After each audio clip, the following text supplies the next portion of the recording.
Hello, everybody. How are you doing today? My name is Hunsi Ferdasi. I am the goddaughter of Mambo Sole, and I'm so happy that you have joined me today for this next episode of the Empress's Journey. I am alone today as my co-host, Hunsi Lovana, needed to take some time away this week. But we both will be back in here next week. But I hope that this is still a good conversation to have. Um, so previously in one of our lives, I talked about how the Empress and the Proverbs 31 woman is they intermingle in a way, or there's some similarities and parallels that we can pull from that. And one of my favorite things that Mambo Sole has done in the past is um, she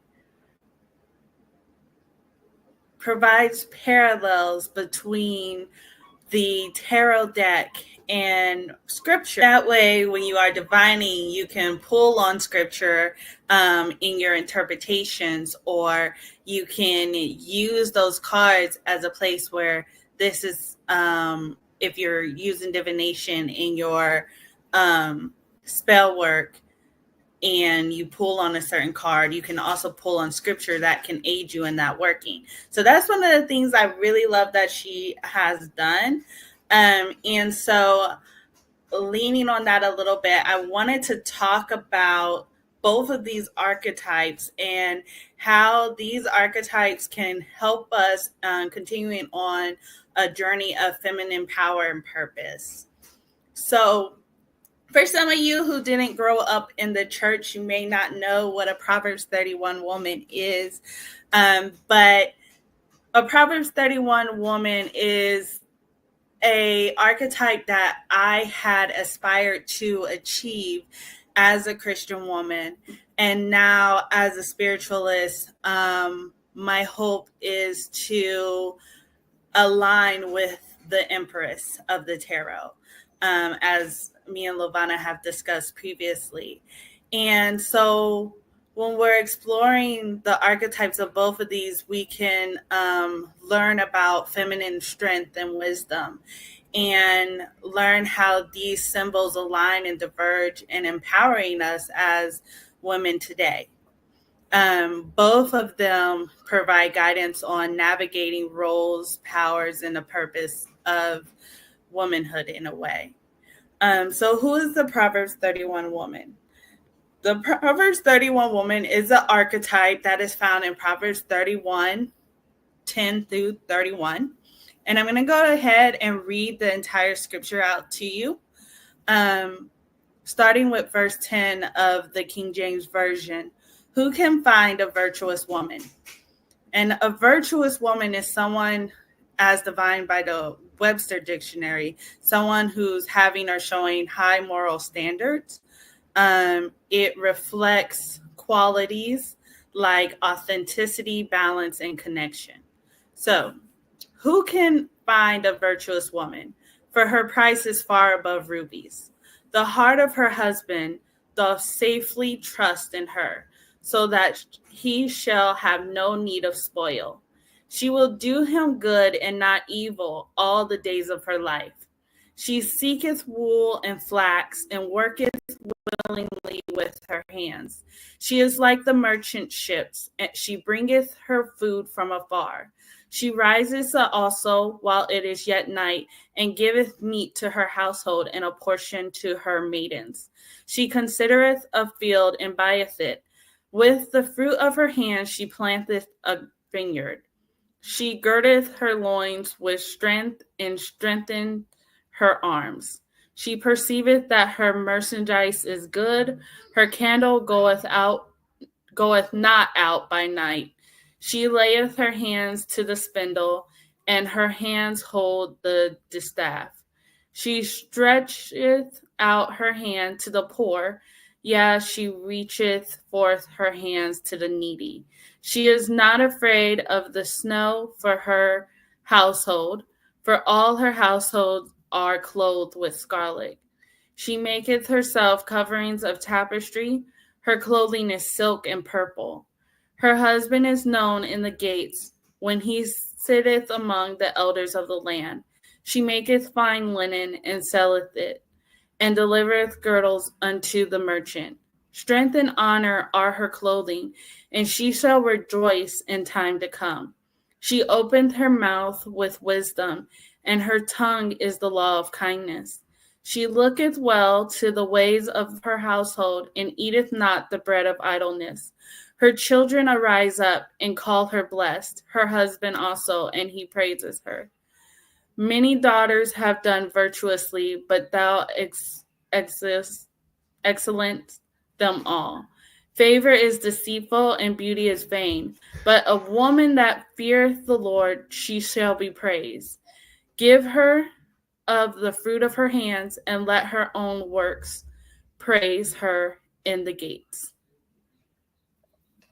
So, some of the key traits that we find in So some of the key traits that we find in Proverbs 31 is that the Proverbs 31 woman is industrious and business savvy.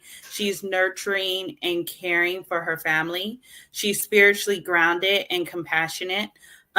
She's a symbol of diligence, integrity, and wisdom. So likewise, you find similar things when we talk about the Empress. The Empress in the tarot is the third card of the major arcana. She embodies divine femininity, creativity, and sensuality. She's a nurturer and a creator, and she represents abundance and growth. She's connected to nature, intuition, and motherhood. She represents a harmonious balance of physical, emotional, and spiritual prosperity. So when we think about these two women, we think about how they are nurturing leaders. The Proverbs 31 woman cares for her household and she empowers those around her. And likewise, the Empress symbolizes the nurturing of others, growth, and the care of the earth. They are productive and abundant. You find in the Proverbs 31 woman that she's a skilled entrepreneur who provides for her family, while the Empress represents creativity, fertility, and the ability to bring ideals into fruition.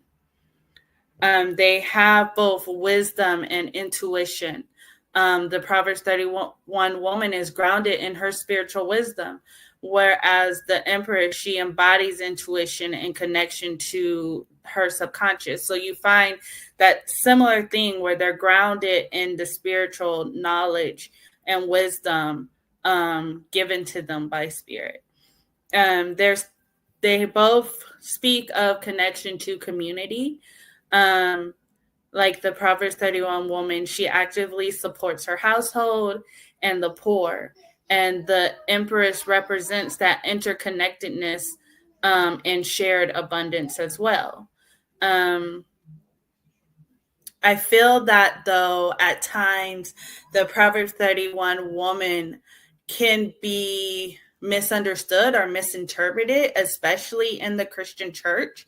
Um, we think of her, especially when we think of the term virtuous, right? We think of a meek and mild and virgin and someone who is submissive. At least that's what I thought of when I thought of what a virtuous woman was and what it meant to be virtuous. Whereas one of the misconceptions of the Proverbs 31 woman is that she's one dimensional or she's like a perfect woman. I think it's important for us to understand that when we think of striving to be like the Proverbs 31 woman or striving to be like the Empress, we can't think of them as these unattainable standards of perfection that these images of women are women who never struggle or never gets tired or never fails. Like that's a very dangerous space for all of us to be. Whereas I think the Proverbs 31 woman, that's an ideal to inspire to, but it's not like a literal list of expectations, right? You don't have to take that whole Proverbs 31:10 through 31 and check mark. I can do this. I can do this. I can do that. Instead, it portrays qualities that can manifest differently in each person. And similarly, the Empress is multifaceted.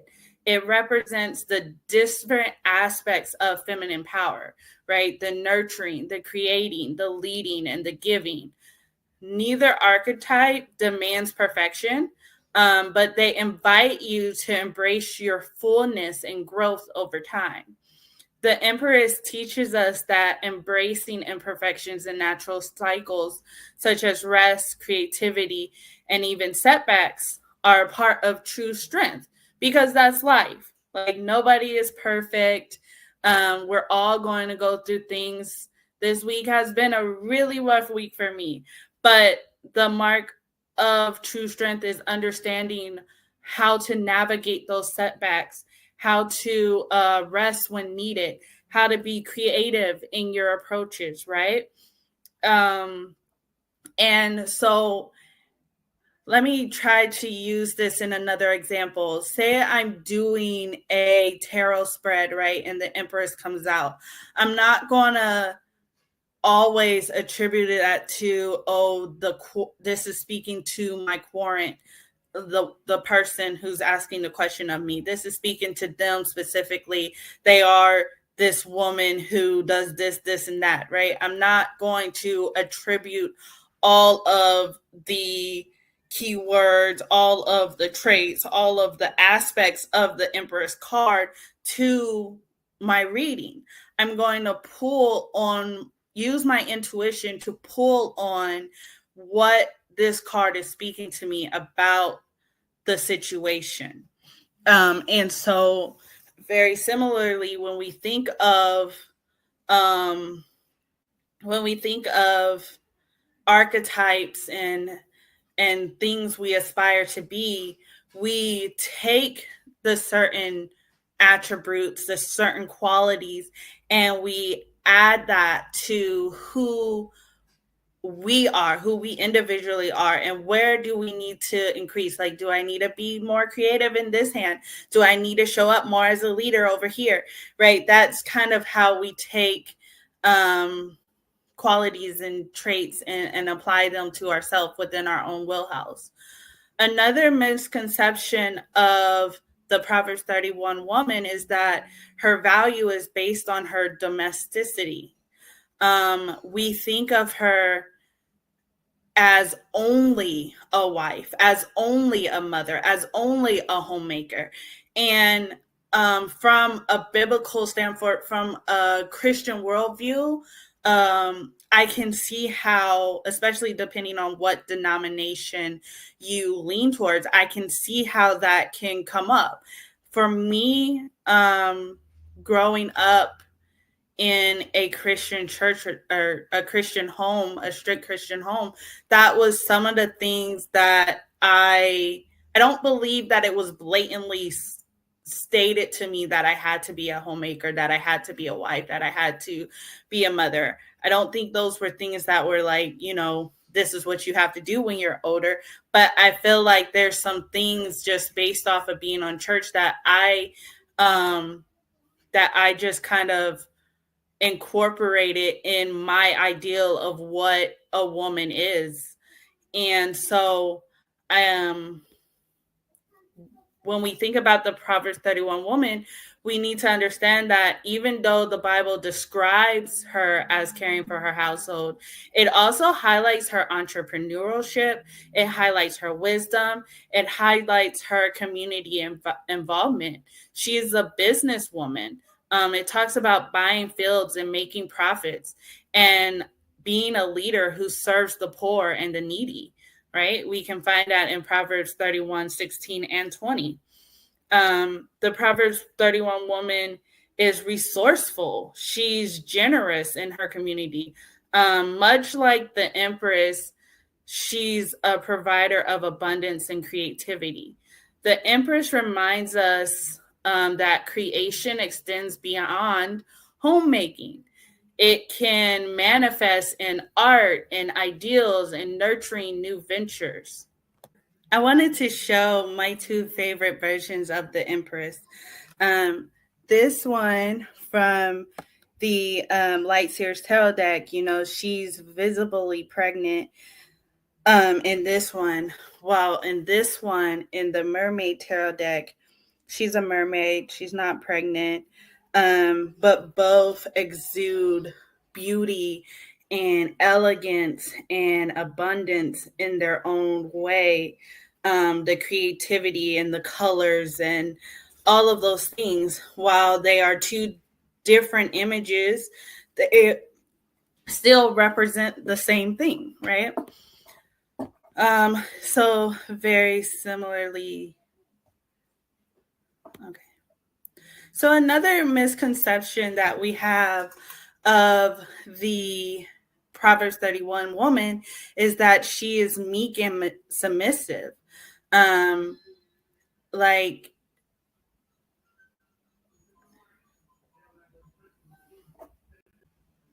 another misconception that we have of the Empress or of the Proverbs 31 woman is that she's submissive and her worth is tied to her husband. So the Proverbs 31 woman is portrayed as confident, strong, and independent in her decision makings. While her husband is mentioned, it is to show that he values and trusts her, not to imply that she's subordinate to him. The Proverbs 31 woman and the Empress, like I stated before, they're both leaders. In Proverbs 31:11, it talks about her husband trust in her. So he trusts her entirely, valuing her wisdom and autonomy. And similarly, the Empress holds her own authority. She reigns with confidence, demonstrating that nurturing and leadership are not mutually exclusive, right?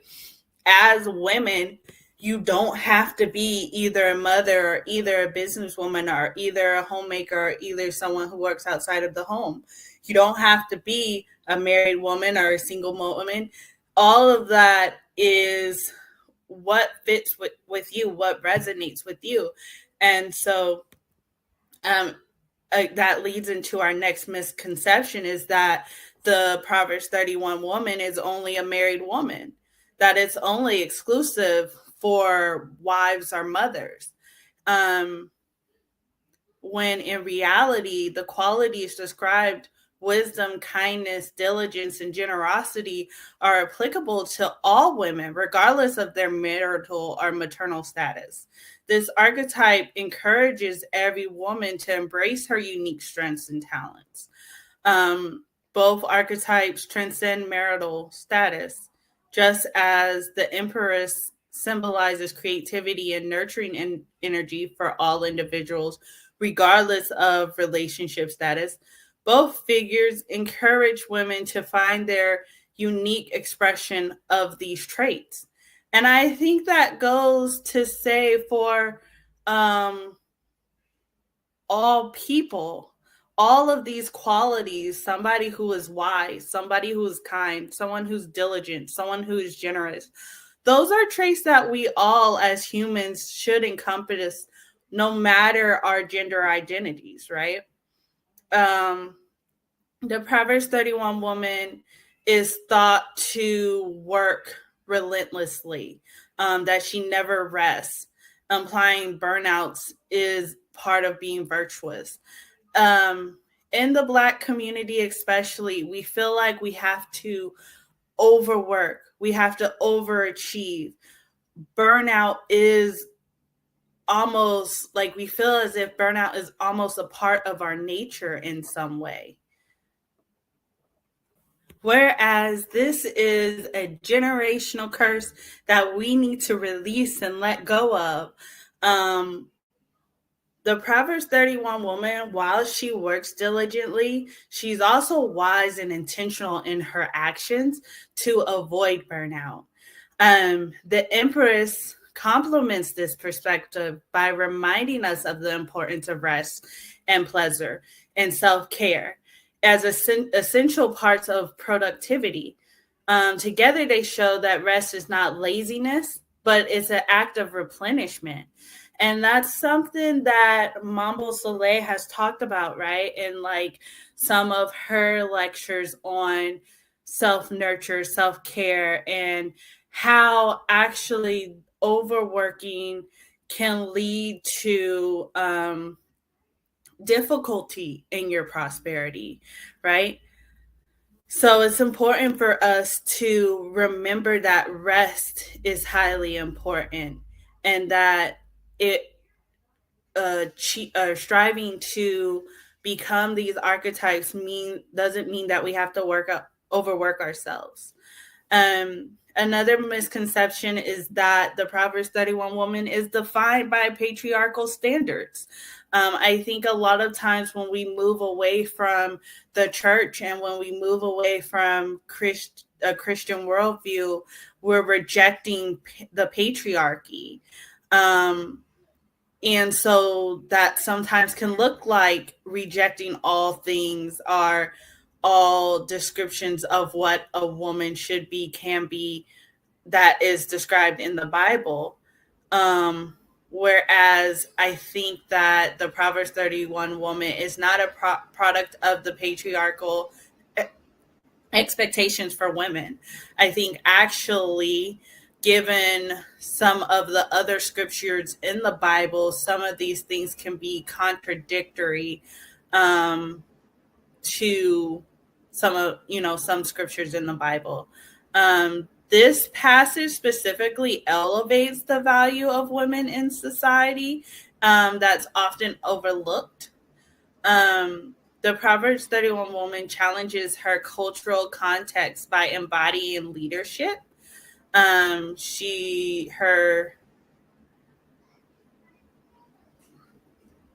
the Empress kind of defies the limiting views of femininity by blending both her sensuality, her intuition, and her power. Both of these archetypes celebrate their wisdom, their economic influence, and leadership. Again, they challenge the ideals that a woman's worth is only tied to her beauty or her reproductive roles. Also, another misconception that could be taken from my talk and discussion today is that this is a literal blueprint for all women, and that is not what I'm saying. I think that while each archetype has the qualities that people in general should strive to incorporate in their lives, I think that we should be encouraged to interpret and embody these qualities in a way that resonates with us, rather than adhering to rigid expectations. I think that it's important to understand that the way I incorporate these traits or qualities in my life is going to look different than the way Hunsi Lavana or Mambo Sole incorporates these things in their life. And so while I continue to discuss this topic, I don't want you to misunderstand me and think that even though I'm talking about how our walk as priestesses, how Lovana and I's walk as priestesses are trying to embody or incorporate these lessons and learn these lessons from the queens and from the Empress and striving to be Proverbs 31 women, etc., that this means that this is what a spiritual woman is supposed to achieve to be as well. Well, that is not true. I just think it's very interesting to talk about the interconnectedness of these two archetypes and speak towards the lessons that can be learned from both of them as we journey on embracing our own feminine power and our own purposes. Um, so, the lessons that can be learned from both of these is that we embrace balance between productivity and rest. It's important, again, to avoid burnout by recognizing that rest is a necessity and productive part of life. We need to balance our ambition with self care and relaxation, allowing creativity and energy to flow naturally. Um, all of us have really spoke about self care, resting, self nurturing. I have a blog that talks about the difference between self care and self nurture and what that looks like. And it's very important. It's also important to understand that rest looks differently. The type of rest you need at one point in your life may be different than the other type. Sometimes you actually have to sleep. Sometimes you just need to lay back and relax. It's going to look different, and it's going to look different for everybody. The Proverbs 31 woman and the Empress, they redefine strength and femininity. They include both softness and strength, right?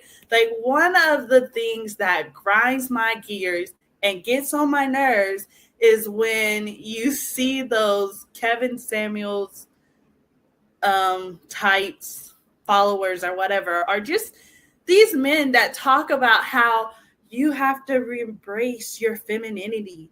You need to be soft. You need to, and I think it's important for us to understand that the divine feminine is not only soft, meek, and mild. She's also strong, and she also is skillful, and she also stands in her purpose, and she's assertive. Um, and I think that sometimes when they go on these talking points and they talk about what traits women should embody and what we're lacking today, they don't have a good grasp or understanding of what femininity is. Um, Especially for us as Black women, and what does that look like as having to historically be the backbone of our community. Um, and so you can still embody femininity if you are a strong woman, right?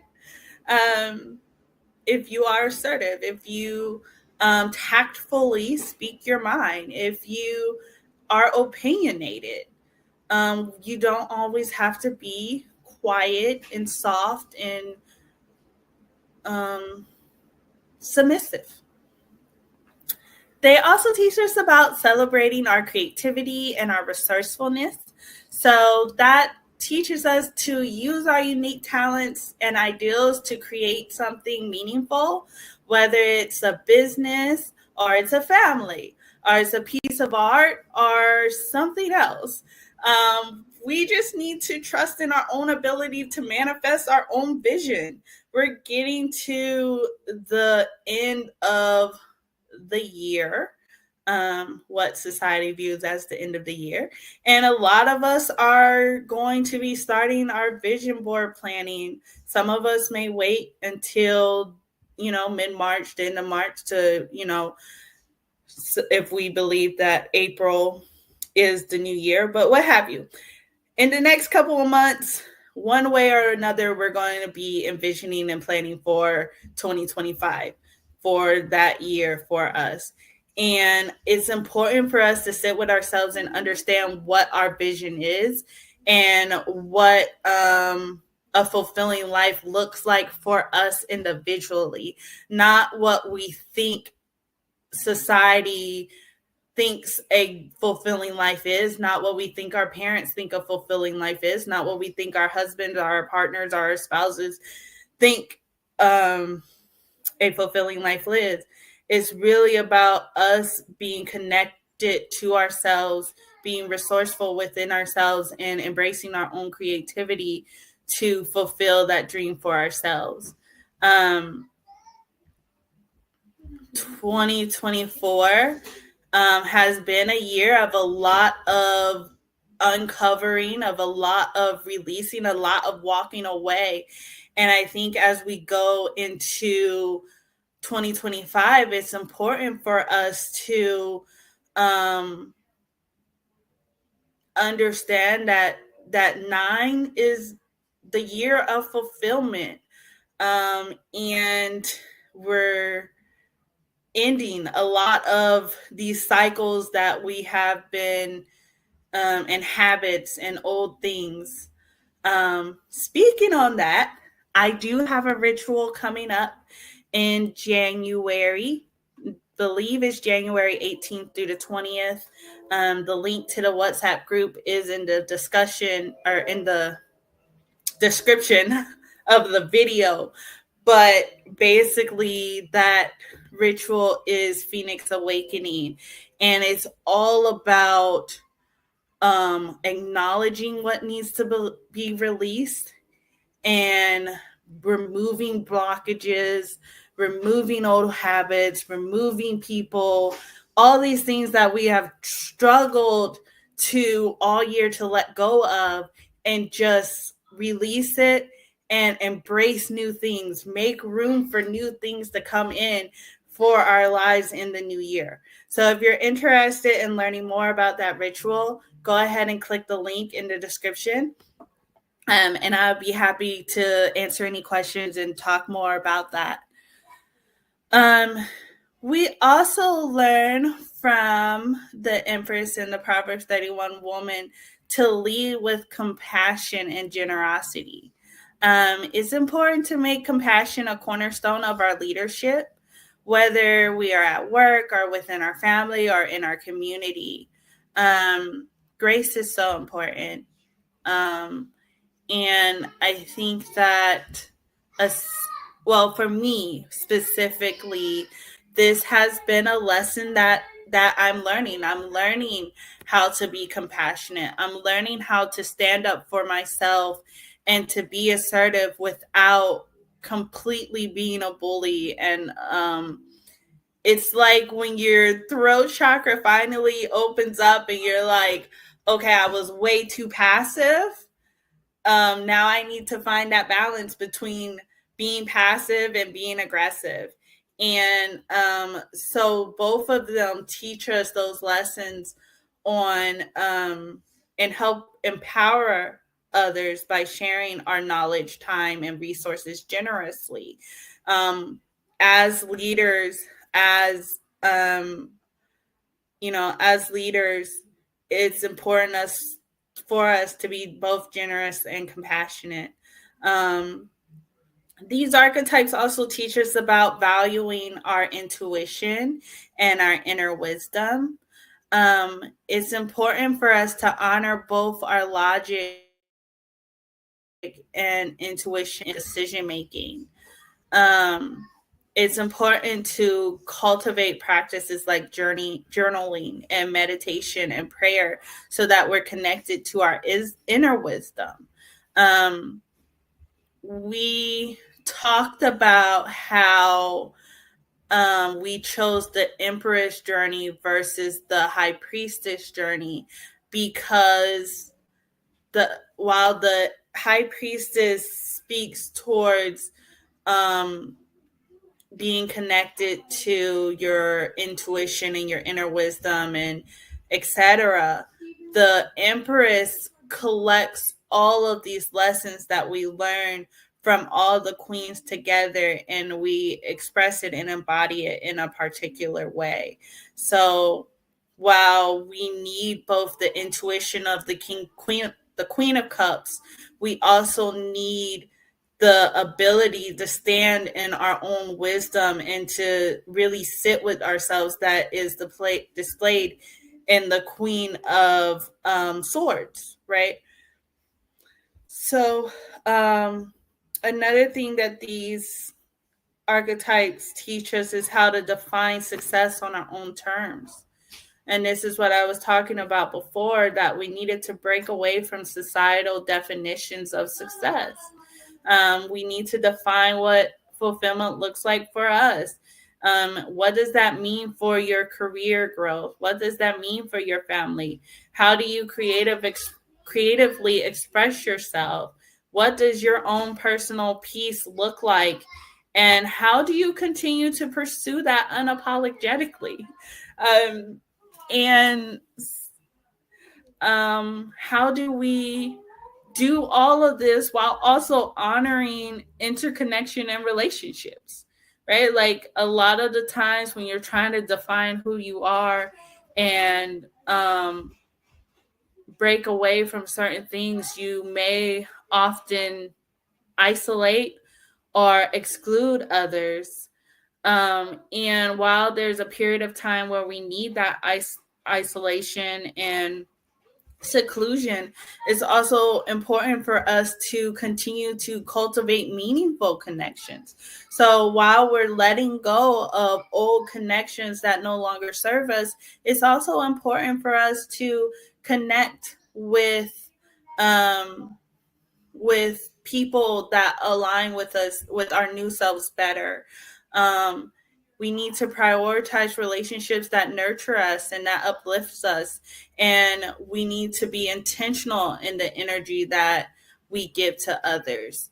Um, One thing that Mambo Sole really spoke to me about was just being open to being in communities of women, being able to trust other women, being able to lean on other women. Because there was a period in my life where I just isolated. I wanted to heal and I wanted to get better and I wanted to be less depressed and less anxious.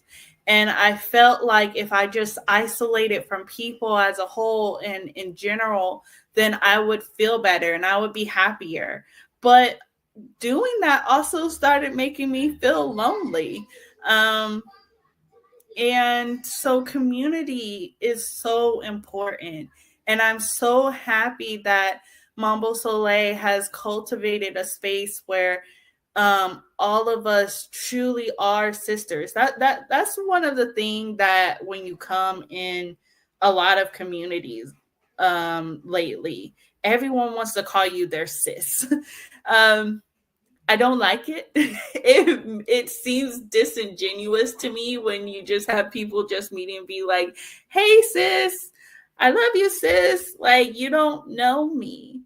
But um I think that one of the best things that I love from Charm School and that I love from being in Vision of Dawn Tour is just that we truly are a family and have built a sisterhood, and we've truly gotten to know each other. And so I don't believe that I would be where I am today without community.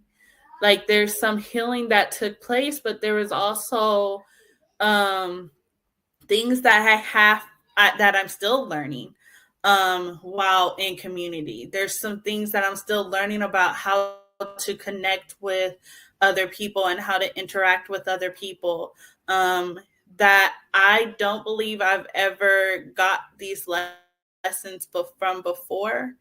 Um, and so honoring our interconnection with others and our relationships with others is very important. It's also important for us to be confident in our multifaceted identities, right? We have to embrace our many identities and roles without feeling the need to fit into a single box. We have to allow ourselves to evolve and grow and explore new facets of who we are, and then integrate those into who we are. Like whether you're a part of the LGBTQIA community, or whether you're heterosexual, or whether you're whatever your gender identities are, whatever you're a mother or not a mother, or you're a businesswoman, a homemaker. It's important for us to be confident in all of those identities, whether you're nerdy and blurty like I am, whatever you are or have chosen to be. It's important to embrace that and live fully within yourself authentically and be open to who you are. And both the Proverbs 31 woman and the Empress speaks to that, speaks to being confident in who you are, no matter what that looks like. And one thing that I'm learning is that you will always find your person, your people, your tribe, if you will. I hear that thrown away, right? It's all about just being authentic.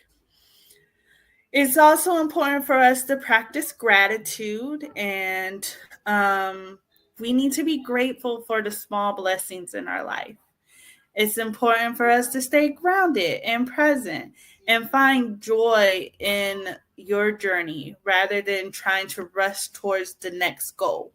As an Aries, that can be really, really hard for me. It's really, really hard for me to just stay present and not always think so far into the future and so far ahead. Be grateful for where you are today and where you are now and what your life looks like right now. That saves you from that downward spiral of depression and then the upward spirals of anxiety, right? Um, just being grateful and being present and owning it. Both of these archetypes teach us about balance. And in the same way, it's important for us to reclaim our pleasure and our joy, and allow ourselves to experience pleasure and joy without guilt. A lot of that you find by working on your womb, on your sacral chakra. A lot of that ability to express joy without feeling shameful can come from our sacral chakra. So if that's a struggle that you have, you possibly need some work on your sacral chakra. Um, it's all about celebrating life's beauties, whether through our meaningful connections, our creativity, or even in our quiet moments of self indulgence. Both are necessary and needed. Um, they show that true empowerment lies in authenticity. So it's important for us to acknowledge our unique gifts and using them to create lives of abundance and harmony and meaning. So by weaving together all of these lessons into our daily lives, we can cultivate a holistic type of vision of feminine strength and purpose. So I really, as we end this, I want to just ask that you all reflect on how these archetypes speak to you and your unique journey as a woman, as a person, um, and create a life that honors diligence, abundance, and intuitive power. And I just feel like, in terms of what steps do I need to take to be a spiritual person or a priestess, it's really not that difficult. It's really not so.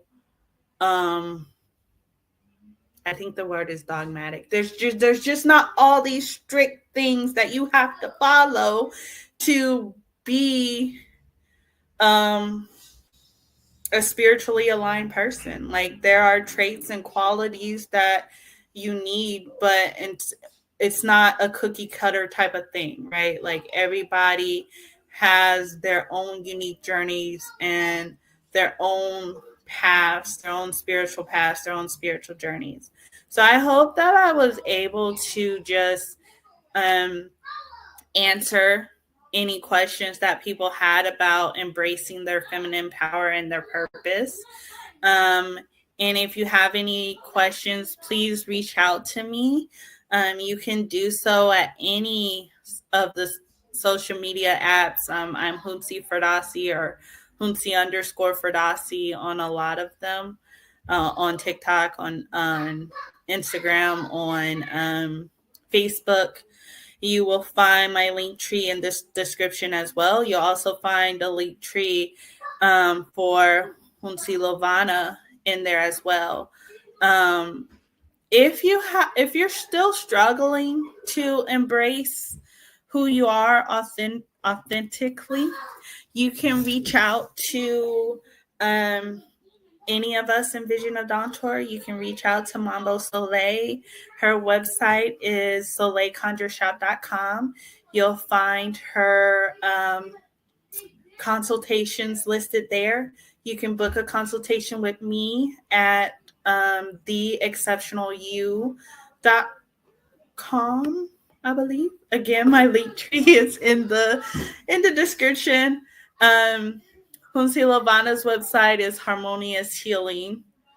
Her link tree will be in the description. And then Hunsi Aja, you can reach out to her on social media as well.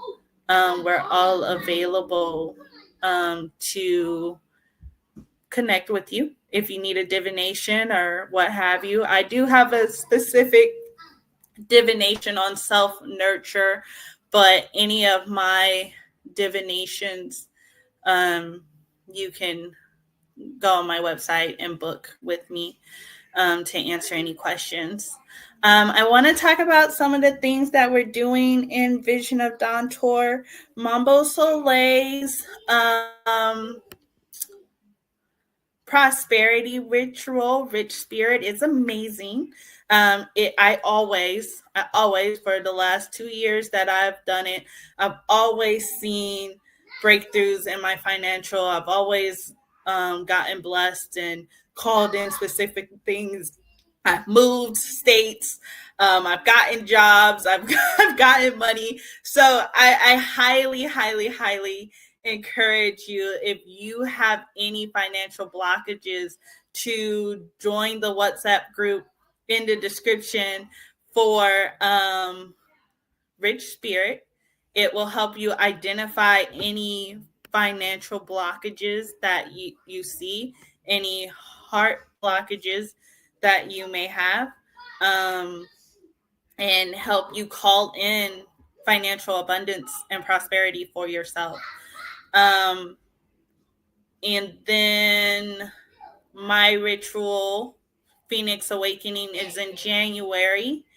That one is all about releasing things that no longer serve you, clearing out blockage, identifying blockages that are affecting your ability to release and call in new things. That's in January.